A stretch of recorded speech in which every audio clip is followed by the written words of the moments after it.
Okay, good afternoon, everyone, and welcome to the Big Apple Film Festival Agents and Managers Conference. Again, we just want to remind everyone that our festival, Big Apple Film Festival, is taking place this week until Friday, May 27th. Films are available to be seen in person in New York City at the SVA Theater, as well as online up until Friday.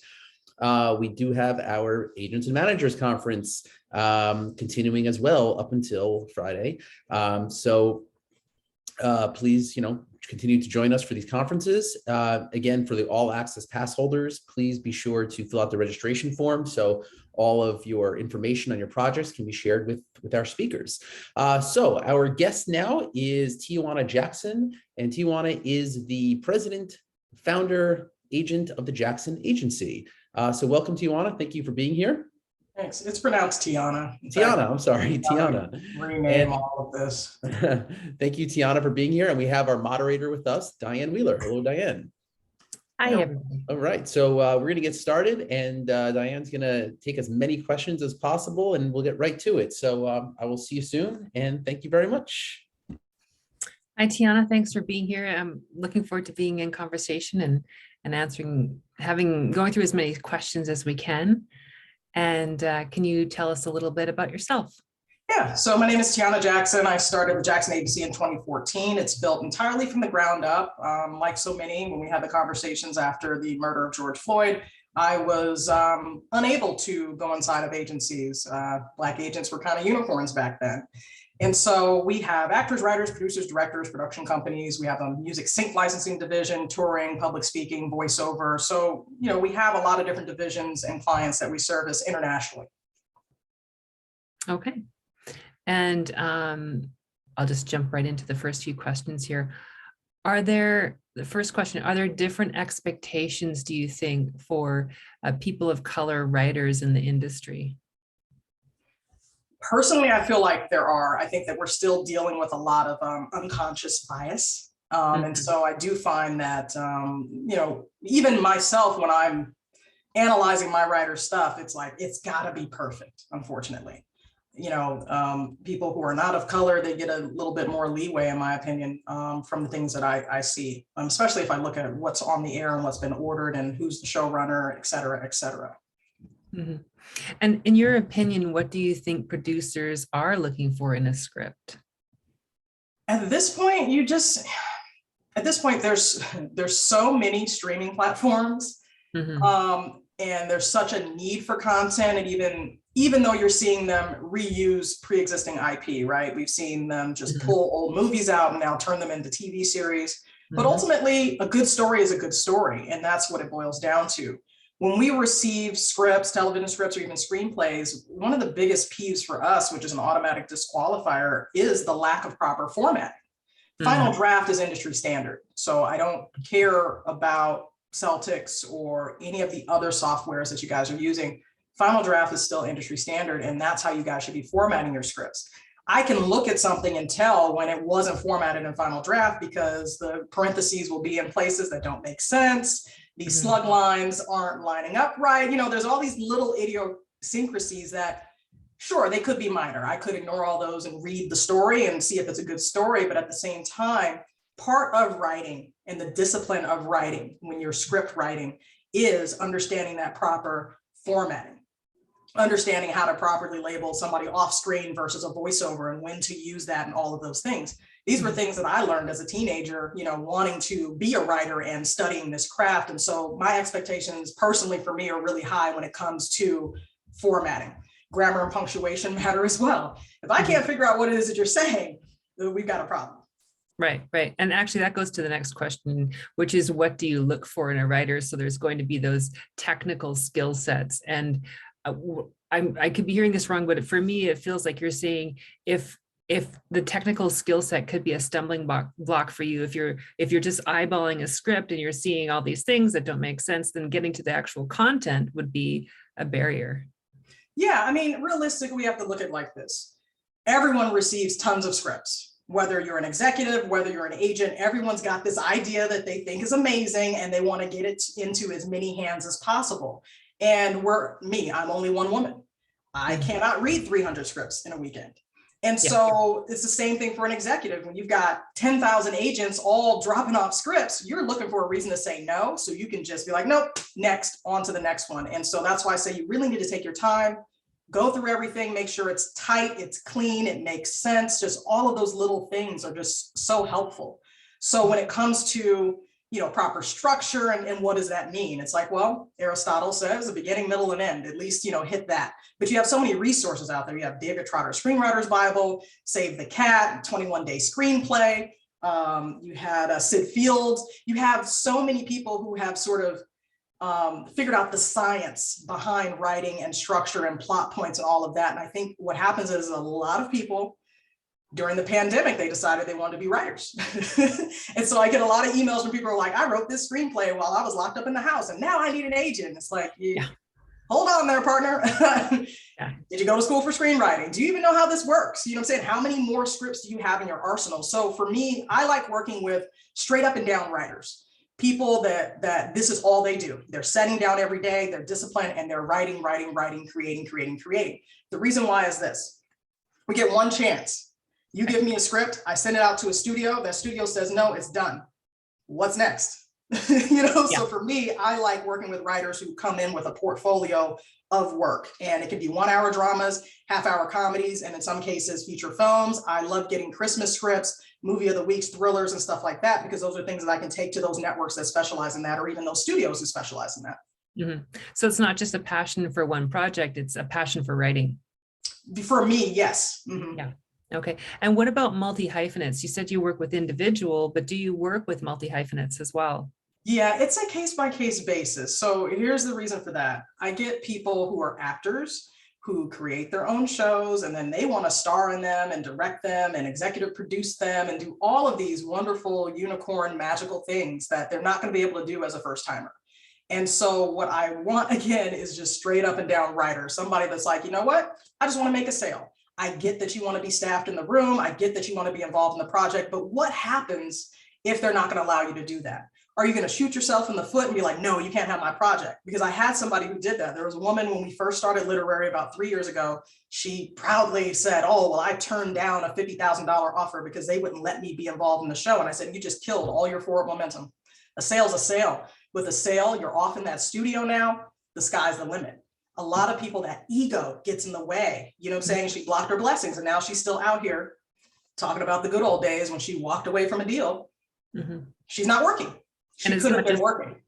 Yeah, and it could not just be that deal. It's the contacts that you make. It's the networking and all the people now that know that you part. walked away. Yeah, it's very hard, as a boutique, as not being one of the big three, right? The hedge fund controlled agencies, it's very hard to break in. And when we get those opportunities, I don't want to lose out on them because your ego is getting in the way. It's like, we're lucky to even be at the table right now. And I think that's really what I want writers to understand, is that only 1% are making it. You know what I'm saying? This is not a situation where everyone is working. The WGA, the halls are not empty because all the writers are staffed and working. And that's what people have to understand. Okay. And once you become a client, how often are you communicating with them? It depends. So, every person is different. Some people it's email, some people I call, some people it's text. It just really depends. There are some people I may not speak to them for 6 months. Each person is different. And then also my needs are different, because that person I may not have spoken to in 6 months, well, maybe on file, all they've given us are limited series. And so then when I go around to the studios, they're telling me, there's no market right now for limited series. So it really depends. It's definitely not a weekly thing. It's definitely not a daily thing. It's one of those things where you have to give me time to digest the material. We have to have time to do coverage, figure out, is it solid? Where can it go, et cetera. And so if you become a little needy pain in the butt, we're going to cut ties. Okay. And so talking about screenwriters, you mentioned that, you want someone dedicated to this craft. If someone, let's say, didn't go to school for screenwriting, what would you suggest? How would you suggest for them to learn more? Is it reading scripts, books, seminars, trial and error? Would you look at someone who wasn't coming from a post-secondary degree, but was still very committed and had done a lot of work in other areas? Yes, but one of the reasons why I mentioned the technical aspect of the education is that typically the people who have gone to school understand the proper formatting, understand proper structure, can do proper character development. And so in some cases, it really is better for you guys to maybe do UCLA extension or something along those lines, so you can really learn how things are supposed to be put together. Okay. Question. So a woman director outright asking, realistically, how often are female filmmakers hired?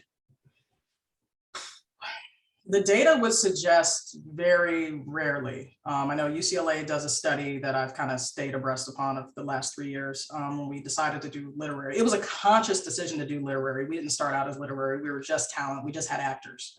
And then once the diversity mandate came out and I caught wind of something from diverse representation where they found that only like 49% of the writers that were members of the Committee of Black Writers of the WJ had representation, we had an internal meeting and said, do we want to enter this fight?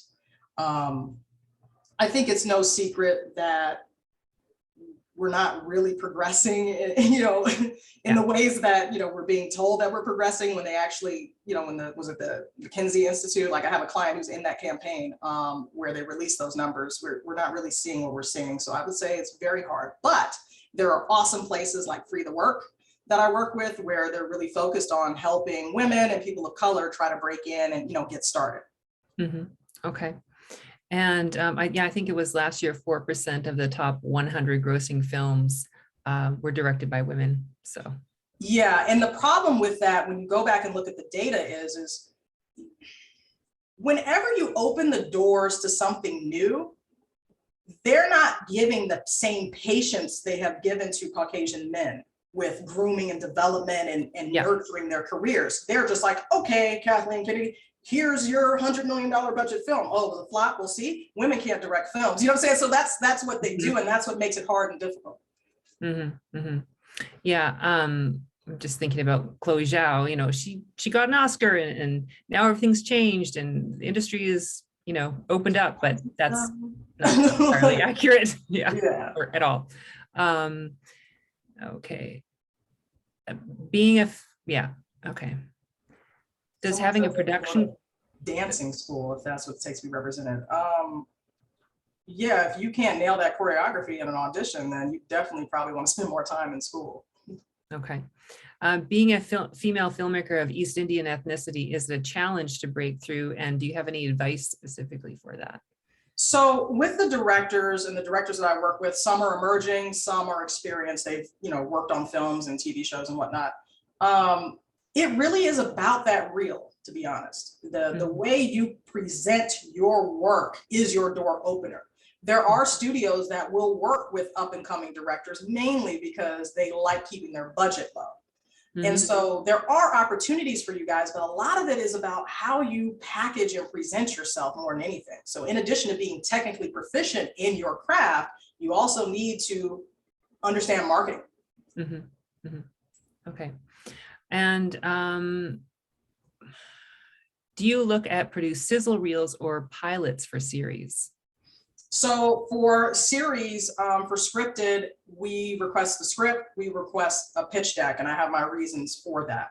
One of the reasons is one of the studios we work with, or network we work with, they will not accept scripts. They will only accept pitch decks. So I know there's been some back and forth about that from more established writers. And I'm like, listen, I can tell you what was told to me. And what it also does for me is, if we have questions with a script, we can refer back to that pitch deck, because sometimes, when you're writing, you're so myopic, you're so into it, you're missing glaring holes, right? And so we can kind of see like, what, I kind of like the premise. What were they really trying to convey? And then we can go to that deck, and if it's well done, we can see, okay, yeah, this character is supposed to be doing this, and so that's what's missing, and we can give that feedback and that note if we desire to. We're not obligated to, we're not a free coverage no, but sometimes there's something promising that I know, like, oh, I can definitely take this to Sony, or I can take this to Warner Media, or I can take this to Amazon. Then we'll say, okay, yeah, what I need you to do is this, this, and this based on the mandates that they have. Mm-hmm. But ultimately, it's about that script at the end of the day. Mm-hmm. I can get away with some one sheets, but if we're talking about representation, you have to have the script. Once you're a client, then I can say, hey, bang out like 12 one sheets for me so I can go drop them off in some places and see if we can get some pitch meetings. It all just depends. Every place is different. And a one sheet in your mind, what's the best looking one sheet? Ooh, best looking one sheet is going to be a log line for sure that grabs attention, not, so generic. And people have different formulas. We've even explored the Save the Cat formula of, explaining like, the neuroses of the character, the obstacle they have, the setting, that kind of thing. It's really just about something that grabs attention, because at the end of the day, I was lecturing my interns about this morning too. There was a studio where I was taking a project that had Native American leads, right? Mm-hmm. And the studio had just optioned a book and was developing a series that also had Native American leads. However, it had nothing to do with the project I was shopping. Studio said, oh, no, we can't take this because we already have another Native American led show. Okay. You already have one. That part. We're still in this Noah's Ark, unfortunately. Yeah. Where even though it had nothing to do with what I was sending them, all they know is, oh, well, we've kind of met our representation quota, so we're good. Yeah. This will pass. And so we do hit those walls, unfortunately. Yeah. What is the Jackson agency in the market for right now?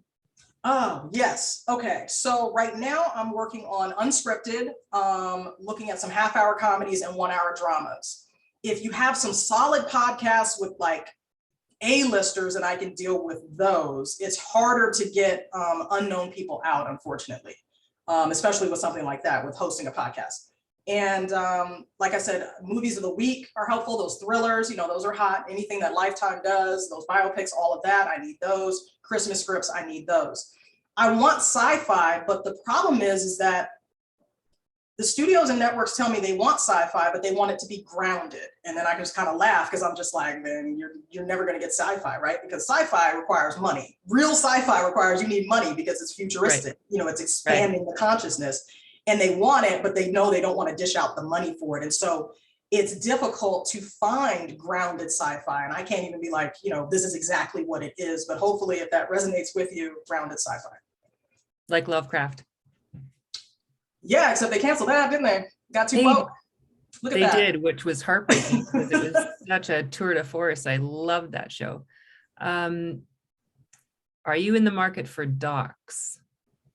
Docu-series, yeah, I work with some hip hop culture oriented docu-series, so I can do stuff like that. I work with another production company that is paying homage to the stunt industry, so I love that because stunt people do not get any love. Mm-hmm. So it just depends on what the doc is, and it needs to be well put together. Some of my companies, they've already shot them, so sometimes we're just taking them out for acquisitions, or we're saying, hey, this thing is 90% done, we just need to interview like 2 more people, you want to work with us or not. Mm-hmm. So.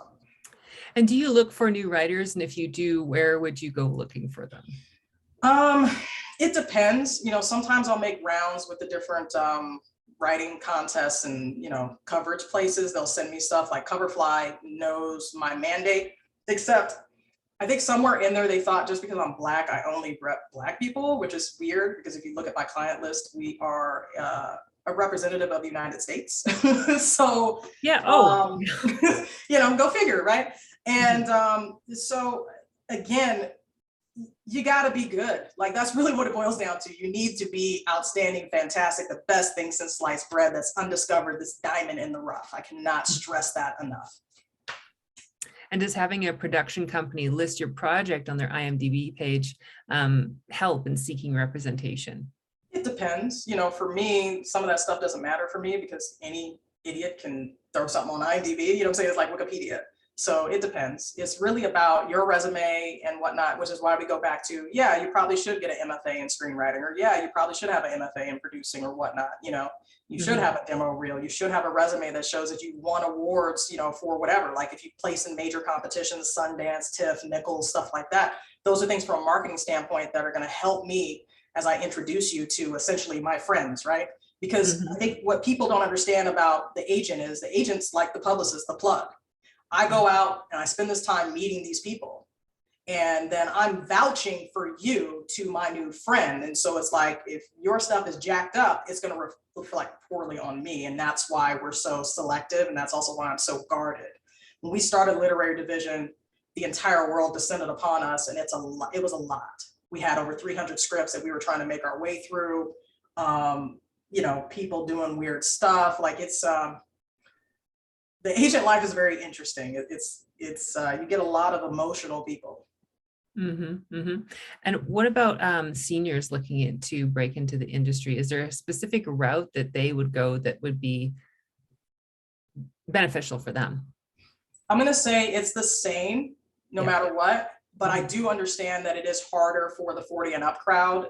Unfortunately, the way the industry is designed is we always focus on youth, right? And that's one of the things that I'm working on. I'm actually a board member of the Association of Talent Agents. And one of the things that I want to try to help is figure out what we can do to get the people that were cast out, like, prevented from getting in the same way I was. It's like, okay, you've opened the doors now in theory.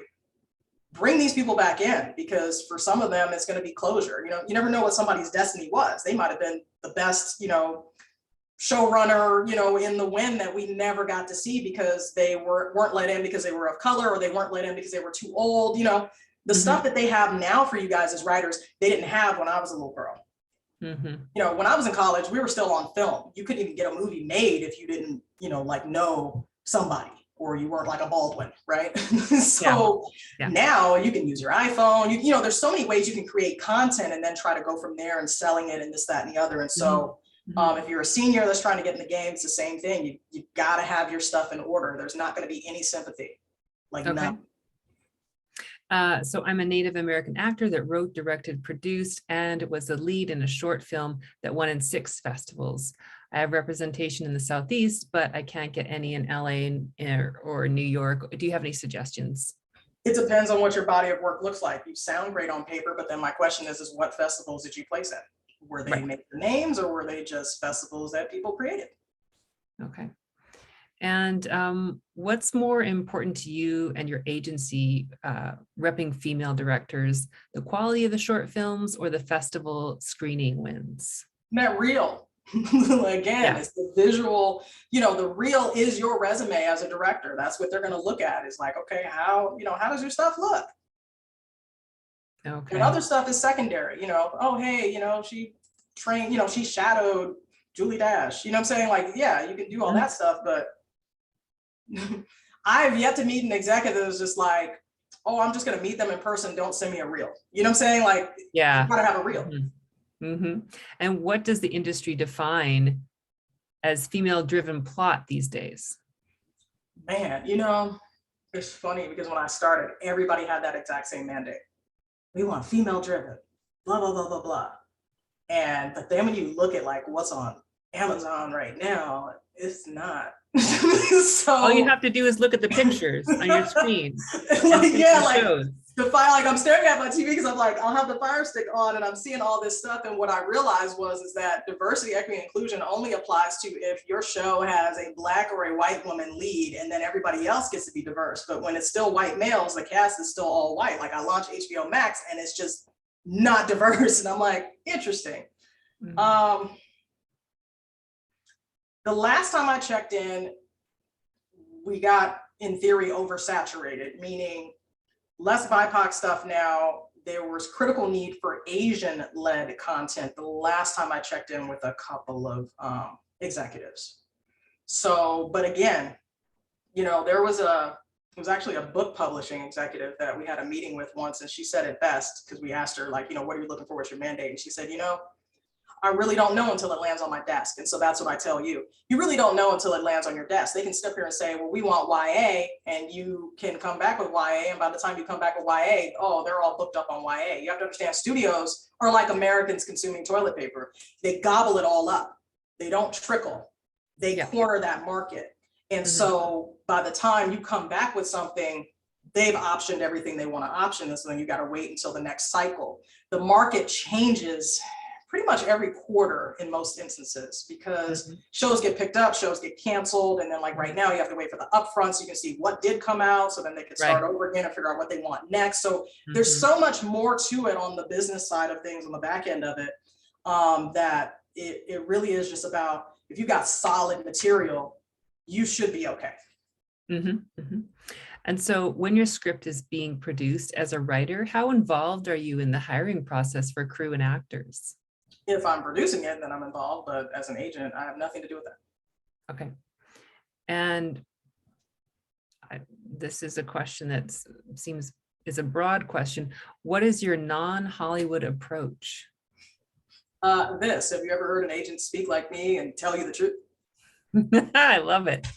So, That's as real as you get. Yeah. Can you talk about an effective query letter and what catches your attention?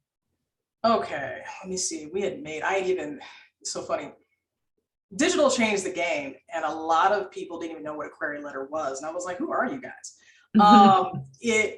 We even had made a template at one point in time and just sent it out as like a PDF. It really is about, the project name, the genre, the page count. That matters, because some of you don't get the page numbers right. You'll say, it's a 1 hour drama and you gave us like 36 pages. And it's like, that's not enough pages. So the page number matters, because a lot of times off the pages, I can ascertain what it is, whether it's a feature film, whether it's a movie of the week, blah, blah, blah, blah, blah. And then a succinct log line that tells me what this project is, that seals the deal. You've probably heard elevator pitch, that kind of thing, where it's like, that's really what you want. It's not going to be super long. It's going to be 1-2 sentences. And then a brief bio about you as the writer. And I find that that's the hardest part, is writing your own bio, and then also being succinct with it. Mm-hmm. And then your resume as well as a writer.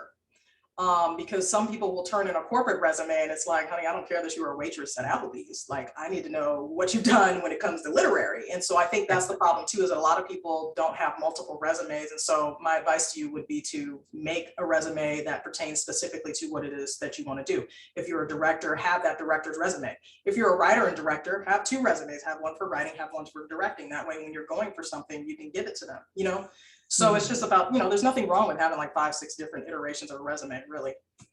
Okay. And after a client signs with you, what could they expect? So after you sign with us, we send you a logo and make you swap out all your title pages on your scripts with our contact information. Everything goes through the agency. We'll request your bio, we'll request your resume, we'll request your headshot, because we make our own internal marketing materials. We're going to request any additional scripts that you have that we don't already have. Obviously we have them when you submitted, and the pitch decks to go along with those.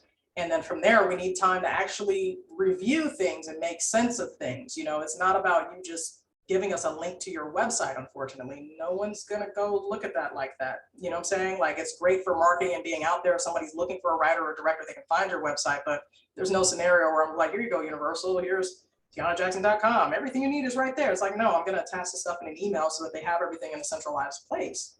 Mm-hmm, mm-hmm. And do you recommend specific places for professional coverage for writers of color? It's not even just for writers of color. In period, my go-to is Blacklist. For me, I want to see no less than 7s. Okay. If you've got 7s in like character, but like a 5 in plot, we've got a problem. And that's what happens, is sometimes people will have decent scores, and then the most important thing, the plot is like a 3, and you're like, what is going on? And you thought you need an agent. No, you need to fix your script. Yeah, that goes to the next question. So recently a panelist talked about diversity and lived Black experience in the audience in your script or project. But if I'm writing for what it's like for me to be Black in America these days in my scripts, would you recommend playing that down in scripts, i.e. making it more palatable for a white audience just to get greenlit, and then hope to slip the reality back? Or you're not going to slip that reality back. Let me tell you that right now. So here's the thing. What I have learned is that they wanted more people of color to choose from, but they still wanted you to assimilate to the current culture. No one wanted to change this messed up system that created the problem to begin with. Mm-hmm. Okay? So yes, you're going to have to dial that back until you can produce it yourself. Okay. And that goes to the last question. So are there only a few places, production studios, that I should be pitching or shopping materials to so that I don't have to worry about whitewashing the writing for traditional gatekeepers? I mean, you can limit yourself if you want, that's up to you. Mm-hmm. Mm-hmm. Okay. And you do not take unsolicited submissions. I try not to, but some people email and I just delete them at this point. Some people troll me a lot too, send me scripts with the N-word and slave scripts and all sorts of dumb stuff that I'm just like, okay, this is the game we're playing, got it. So now I just really don't respond. I'm really just focused on the clients that I do have, because at least we have an understanding and a good, teamwork mentality. Right. Yeah, people are volatile. That's all I can say. Yeah, if they're not think they're not heard.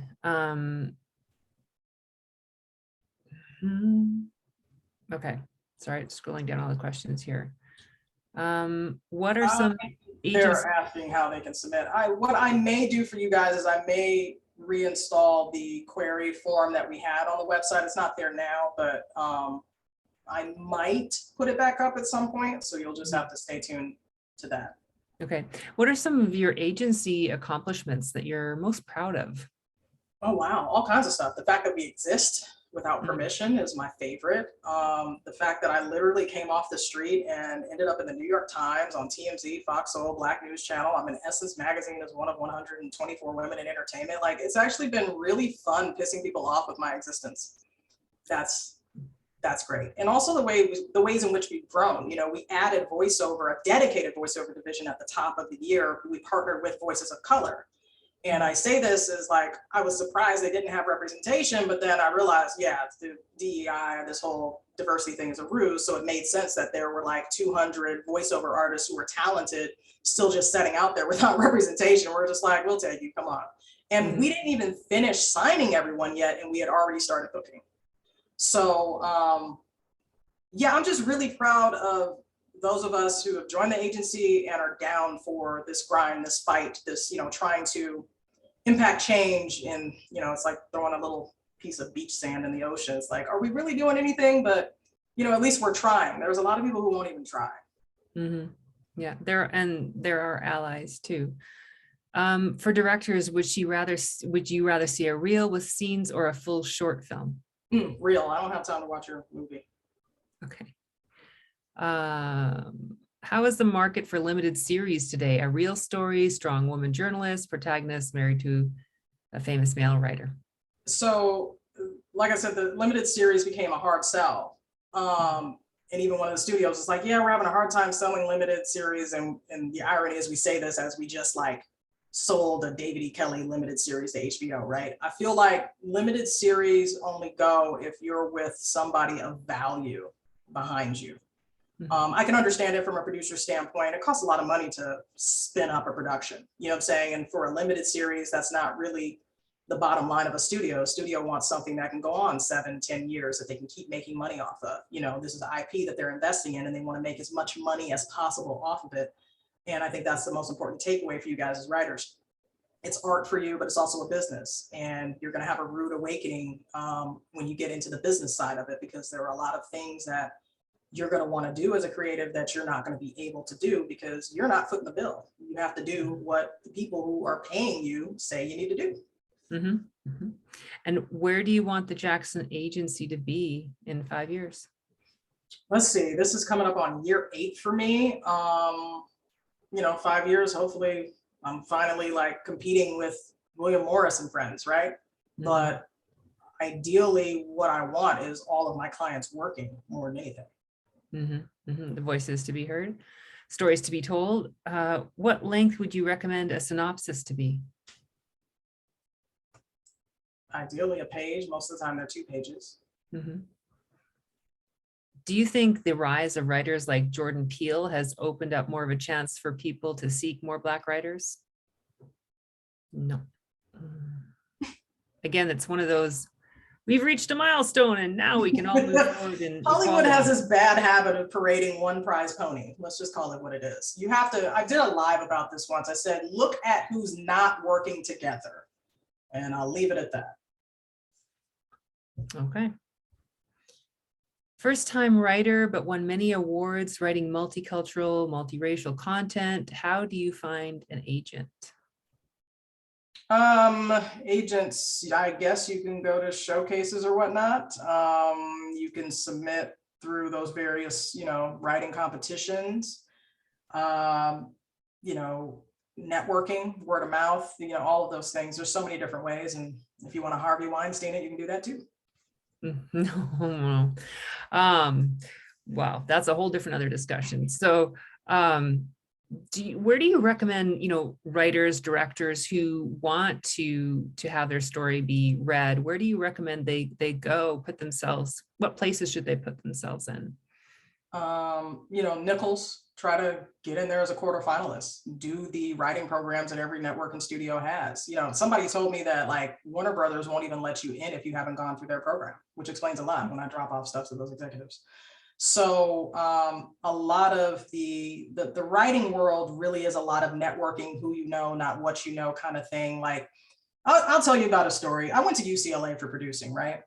And I forget, I don't know the guy's name, but there was a show, I think it was TNT maybe, or TBS, one of them. It was Unnecessary Roughness, where they did the football show and Sarah Shahi was the lead, like being their therapist or whatever. And the showrunner was our guest lecturer for the night. And we asked him, we said, what do you look for in a writer's room?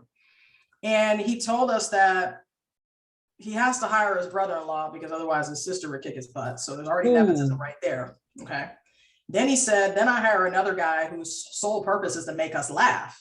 And at that point, we're all just silent. There's like 50 of us sitting in this lecture hall and we're just like, okay. And so then he starts to explain, he's like, well, you're around each other for like 12, 14 hours a day. So it's important to be around people that like you can stand, you know what I'm saying?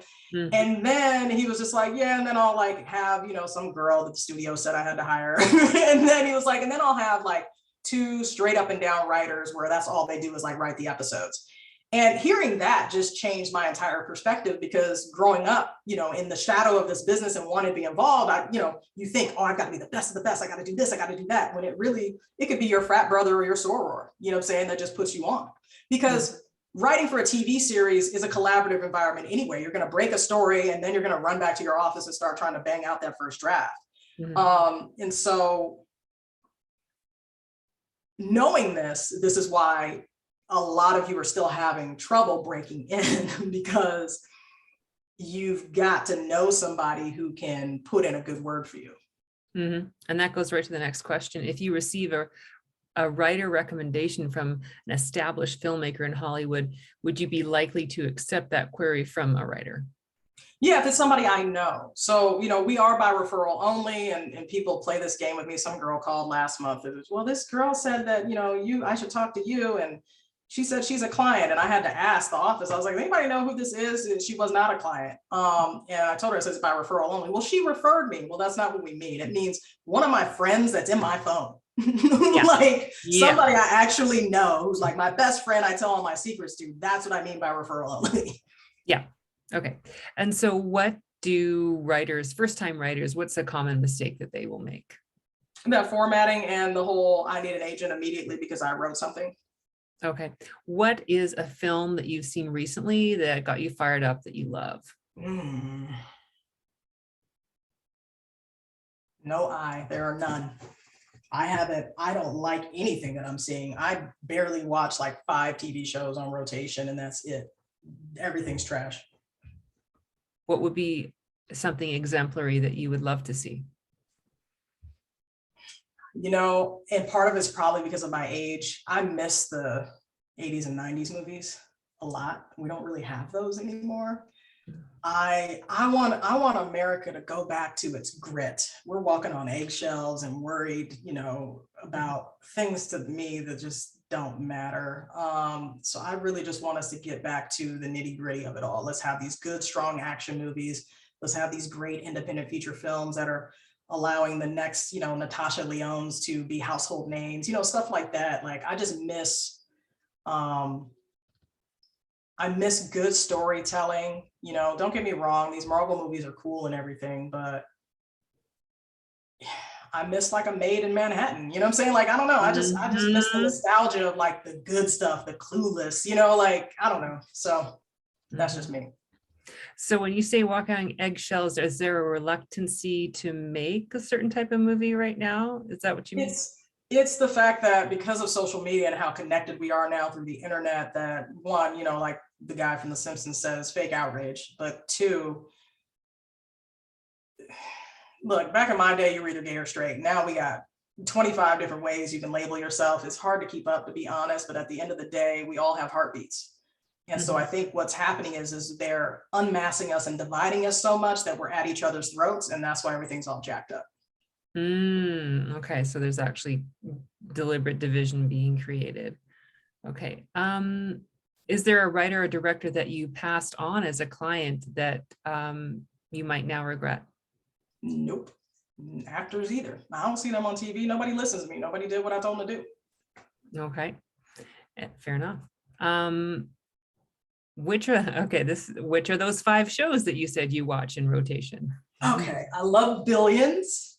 I watched Insecure for support. I have my own issues with the writing and all that and my own perspective because I knew what was going on with some of the deals that she had when she was developing and doing this, that, and the other. I watched Chicago Fire because I've been watching that ever since the pilot, so I even stuck with it even when it got really bad. Chicago PD, of course. I don't watch Chicago Med.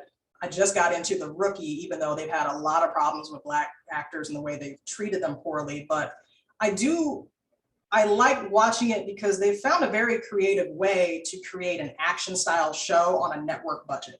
It's amazing what a little camera jar and a high-speed chase can do, to the body when you're in the mix, along with a good composer behind it. Trying to think of what else I watch. I don't know. There's only a handful of stuff. Sometimes I do like Law and Order, Organized Crime. I started watching that a bit. That's pretty fun. And I see why he came back for that. That's way better than, the SVU every week of, crying because something happened. I like 911 Lone Star. I will give it to Ryan and Brad. They know how to create drama. The most randomest things happen when they write and create, but it does keep it fresh for me. So I like Lone Star more than the original. That's my preference. I feel like they did a better job with assembling that dynamic cast and their, familial type environment. And I watched L Word Generation Q just because of nostalgia. And then I was able to get one of my clients on the show. So now I get to go down in the Lesbian Hall of Fame. So I'm excited about that. I don't know. Something on CBS I might watch, but I really don't. I spend so much time sitting at a computer dealing with 3,000 unread emails, so I don't have a lot of time to watch TV. Talking about original content, did you have a chance to see Gossamer Folds? Don't even know what that is. Okay. There's like 3,000 shows. There's no way I can stay on top of stuff. Okay, one last question here. We have a couple of minutes left. No, Bridgerton, absolutely not. No goes. No. Writing a TV version of a script common? They're talking about adapting a screenplay, I'm assuming? Yeah, I think that's what that is. It can be if you want to do that and see if you can backdoor your way in. Sure. Okay. And so 1 minute left. Wanted to ask you if you have any parting words of wisdom and some advice you can give someone who's trying to break in. Be patient. Like I said, I'm only one woman and a lot of people try to get to me. So I can only imagine what it's like for other agents. To make sure your script is locked and polished. A lot of people turn in drafts and I'm like, for what? I don't want to read a version. I want to read a version that's ready for the market.